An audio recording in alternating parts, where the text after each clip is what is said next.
வணக்கம். தமிழ் சூரி சிவம் YouTube channel நேயர்களுக்கு என்னுடைய இனிய காலை வணக்கம். நம்முடைய சேனலில் இன்றைக்கி காரடையான் நோன்பு பற்றி நாம் பார்க்க போகிறோம். அதாவது காரடையான் நோன்பு அப்படிங்கிறது பெண்கள் தங்கள் கணவனார் தங்களுடன் வாழ வேண்டும், என் புருஷன்தான் எனக்கு மட்டும்தான், அவர் நீண்ட ஆயுளோடு இருக்க வேண்டும் என்கின்ற ஒரு மரபை சொல்லக்கூடிய இந்த பாரத தேசத்தில் வாழ்ந்த சத்யவான் சாவித்ரி கதையை அடிப்படையாக கொண்டது. பொதுவாக நாம் காரடையான் நோன்பு அப்படிங்கிறது சாவித்ரி நோன்பு அப்படிங்கிறது அர்த்தம். ஒரு வருடத்தில் பார்த்திங்கன்னா பருவங்கள் மாறும் பொழுது ஒரு 4 மாதத்திற்கு ஒரு தடவை பருவம் மாறுது. அப்போ பருவங்கள் மாறும் பொழுது அம்பாளை தியானித்து நினைத்து பெண்கள் செய்யக்கூடிய விரதங்கள் பூஜைகள் அவர்களை குடும்பத்தை காப்பாற்றுகிறது. வரலட்சுமி நோன்பு, அது மாதிரி தீபாவளிக்கு மறுநாள் வரக்கூடிய நோன்பு, ஔவையார் நோன்பு, இப்படி பல விரதங்களும் பல நோன்புகளும் நாம் கொண்டாடுவது வழக்கம். இந்த காரடையான் நோன்பு பெண்கள் தங்கள் கணவனார் ஆயுள் விருத்திக்காக, நமக்கு ஒரு நல்ல மாங்கல்ய பலம் வேண்டும் என்பதற்காக அவர்கள் வணங்கி வழிபடுகின்ற பாரம்பரியமான ஒரு விரதம். இந்த விரதத்தை மாசி மாதம் முடிந்து பங்குனி பிறந்து அந்த ரெண்டும் சந்திக்கிற சந்தி வேளையில் கூடுகிற வேளையில் நம்ம காரடையான் நோன்பு அதை எடுத்துக்கொள்வார்கள். அப்போ ஒவ்வொரு குலத்தவருக்கும் ஒரு சம்பிரதாயம் உண்டு. அவரவர்கள் குலவழிப்படி பழக்க வழக்கத்தின்படி இந்த பூஜையை கொள்ளலாம். இப்போ ஒவ்வொரு விதமாக கௌரி நோன்பு, வரலட்சுமி நோன்பு இருப்பார்கள். அப்போ காரடையான் நோன்பு பண்ணுறவங்க, காரடையான் நோன்பு இருக்கிறவங்க பார்த்திங்கன்னா மாசி பங்குனி கூடக்கூடிய வேளையில் இந்த நோன்பை கணவருடைய ஆயுள் விருத்திக்காகன்னு சொல்லிட்டோம். அப்போ சத்யவான் சாவித்திரியினுடைய கதையை எல்லாரும் படிப்பார்கள்.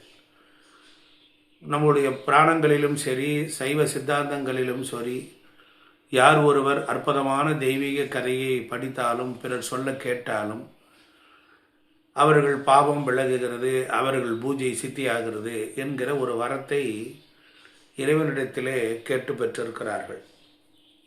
சொல்லிய பாட்டின் பொருள் உணர்ந்து சொல்லுவார் செல்வர் சிவபுரத்தில் என்று சொல்வார்கள். அப்போ இந்த சத்யவான் சாவித்திரியினுடைய பதிவிரதை தன்மை, இவர்கள் தன்னுடைய வயதான மாமனார் மாமியார் அவர்களுக்கு கண்கள் தெரியாது. அந்த சத்யவானுக்கு அவன் ஒரு மிகப்பெரிய ராஜா, ஒரு நாட்டை அரசாண்ட ஒரு மிகப்பெரிய ராஜா. அவன் என்ன பண்ணான்னா தன்னுடைய ராஜ்யத்தை எல்லாம் இழந்து தன்னுடைய வயதான அப்பா அம்மாவை கூட்டிக் கொண்டு ஒரு காட்டுக்குள் அங்கே தங்கி வாழ்கிறார்கள். அப்போ அந்த காட்டில் ஒரு மரத்துக்கடியில் ஒரு சிவபெருமானை பிரதிஷ்டை செய்கிறார்கள். நித்தம் பூஜை செய்து கொண்டே இருக்கிறார்கள். ஒரு சமயம் நாரதர் வருகின்றார். உன் கணவனாரினுடைய ஆயுள் முடியப் போகிறது, முடியக்கூடிய காலம் வந்ததுனால நீ இடைவிடாது சிவபெருமானை பூஜை செய்து கொள் என்று சொல்லி ஆசீர்வாதம் பண்ணிவிட்டு செல்கின்றார். அப்போ மாசி மங்கனி கூடக்கூடிய ஒரு வேலை வருகிறது. விரதமிருந்து சிவபெருமானை பூஜை பண்ணினான் மாங்கல்யம் பெருகன்னு நாரதர் சொன்னாரே.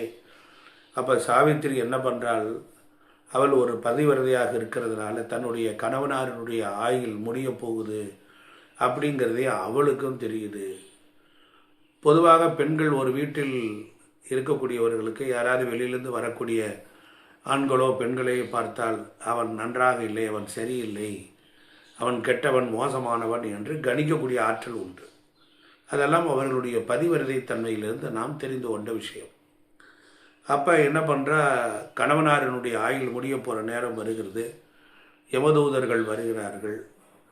அப்போ யமதூதர்கள் அவன் என்ன பண்ணுறான்னா சிவலிங்கத்தை சேர்த்து கட்டி பிடிச்சிக்கிறார். தன்னுடைய கணவரையும் சிவலிங்கத்தை சேர்த்து அவள் அணைத்து கொள்கிறார். யமதூதர்கள் பாசக்கயிறை போடுகிறார்கள். பாசக்கயிறை போட்டு சத்தியவானுக்கு போடும் பொழுது சத்யவானுடைய காலை பிடித்து கொண்டு அப்படியே யமதூதர்களுடைய யமலோகத்துக்கு இந்த சாவித்திரி போய் விடுகிறார். அதை அவர்கள் கவனிக்கவில்லை. யமலோகத்திற்குள் யமபட்டினத்திற்குள் நுழையும் போது தான் சாவித்திரியும் போது யமராஜன் வந்து அந்த யமதூதர்களை கேட்கிறார்கள், மானிட உடலுடனே ஒரு பெண் வருகிறாள், அப்பறா அவளுக்கு எவ்வளோ பெரிய சக்தி இருக்கும், யார் இந்த பெண் அப்படின்னு கேட்டு சாவித்திரி கிட்ட கேட்கிறார். ஒரு இறந்த ஒரு ஆத்மாதான் யமதூதர்கள் எடுத்துக்கிட்டு யமலோகத்துக்கு வருவாங்க, பூலோகத்திலிருந்து ஒரு மானிட உடலோடையே நீ யமலோகம் வர்ற அப்படின்னா நீ ஒரு சாதாரண பெண்ணாக இருக்க முடியாது, ஒரு பதிவிரதையாகத்தான் இருக்க முடியும் அப்படின்னு சொன்னவொடனே அவர் சொல்கிறா, சத்தியவான் இந்த நாட்டினுடைய ராஜா எல்லாத்தையும் இழந்தால் நாங்கள் காட்டிலே வாழ்ந்தோம், அப்போ யமதூதர் இறப்பு வரும் என்று என் கணவனாருக்கு தெரிந்து நான் இறைவனை பூஜை செய்தேன், அதனால் என் கணவனாரை விட்டுவிட எனக்கு பிரியமில்லை என்று சொல்லி அவனோடே பிடித்து கொண்டு இந்த யமதர் உலகத்துக்கு வந்து விட்டேன் அப்படின்னொன்னே. அப்பா அவர் என்ன சொல்கிறாருன்னா, உனக்கு ரொம்ப சக்தி வாய்ந்ததாக இருக்கிறாள், நீ மானியுடலோடு இங்கே வந்து எவ்வளோக வந்திருக்கேன்னா உனக்கு என்ன வரம் வேணும் கேள், உன் சக்தியை எண்ணி நான் வியந்து போகிறேன்டார். அப்படி சக்தியை வியந்து எண்ணி போகும் பொழுது அப்போ தான் சொல்கிறார், என் கணவனாரை மீட்டு கொடுங்கள், அது முடியாதுன்னார். கடைசியில் அவள் என்ன சொல்கிறா, நான் இப்போ ஒரு வரம் கொடுங்கள்னார்.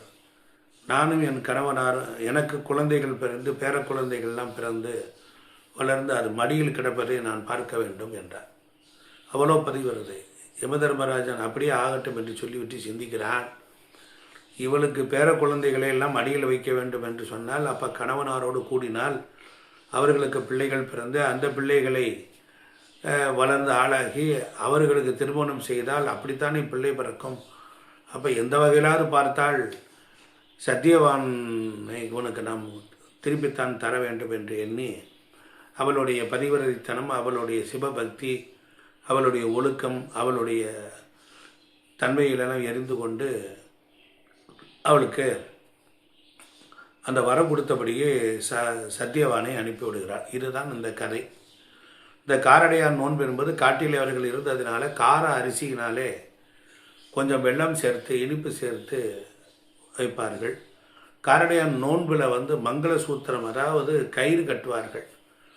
அந்த கயிறிலே வந்து பெண்கள், அதாவது நல்ல கணவனார் வேண்டும் என்பதற்காக ஒரு இலை வைத்து இந்த பலகாரங்களை எல்லாம் இரட்டைப்படை இலை வைப்பார்கள். ஒன்று இறைவனுக்கு, அப்போ அந்த கயிறு வந்து நடுவில் பூ வைத்த கயிறு இரட்டைப்படையாக இலை போட்டு அதில் வைத்து பூஜிப்பார்கள்.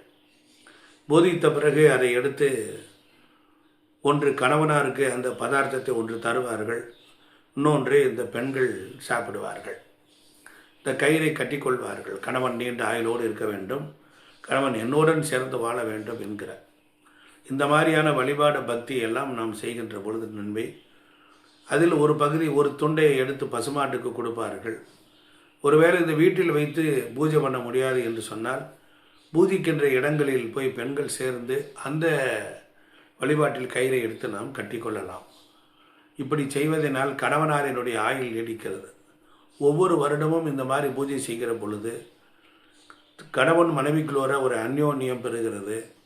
இந்த பூஜையிலே முன்னோர்கள் ஆசீர்வாதம் கிடைக்கிறது, பித்திருக்கள் ஆசீர்வாதம், தேவர்கள் ஆசீர்வாதம், ஏன் யமதர்மராஜனுடைய ஆசீர்வாதமே கிடைக்கிறது. அந்த பூஜை செய்தால் யமதர்மராஜன் வரம் தர வேண்டும், அப்போ கணவனாருக்கு ஆயுள் பெருக வேண்டும். இதெல்லாம் நம்முடைய தேசத்தில் இருந்தது. இப்போ எல்லாம் இந்த வழிபாடு குறைந்து கொண்டே வருகிறது. இந்த வழிபாடை செய்யுங்கள். கீழே தேதியும் நேரமும் தருகிறேன், அதை பார்த்து ஆனந்தம் கொள்ளுங்கள். நன்றி.